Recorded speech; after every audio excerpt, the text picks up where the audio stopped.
ভাইয়া আমাকে একটা লিচি দাও। ঠিক আছে বেটা, এই নাও তোমার লিচি, অনেক মজা। আরে আলসিফ, আমাদেরকেও লিচি খাওয়া।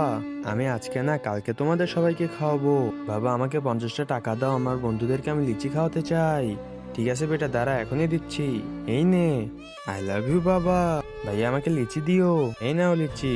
আরে ভাইয়া, একটা না, 5টা লাগবে, 5টা। এই নে বেটা, সব মিলে 50 টাকা দাও। আরে আমার টাকা কোথায় গেল, আমার টাকা কোথায় গেল? আরে বেটা, কি হয়েছে? আরে ভাইয়া, আমি আমার বাবার থেকে 50 টাকা নিয়ে এসেছিলাম, জানি না এখন কোথায় যেন পড়ে গেছে। আর আমি আমার বন্ধুদের ওয়াদা করেছিলাম আমি তাদেরকে আজকে লিচি খাওয়াবো। এখন আমার কাছে তো কোনো টাকা নেই, আমার বন্ধুদের কিভাবে লিচি খাওয়াবো আমি? তারপরে কি হলো তা দেখার আগে এই দুইটা ছবির মধ্যে যে কোনো একটা ছবিকে ভালোবাসলে লাইক এন্ড সাবস্ক্রাইব করো। আমি জানি দুষ্টু ছেলে মেয়েরা লাইক সাবস্ক্রাইব করবে না। আরে তুমি কান্না করো না, এই লিচিগুলো তোমার জন্য ফ্রি। আপনাকে অসংখ্য ধন্যবাদ ভাইয়া। আরে বন্ধুরা দেখো, আমি তোমাদের জন্য লিচি নিয়ে এসেছি। আরে বাহ, লিচি। ইয়ামি।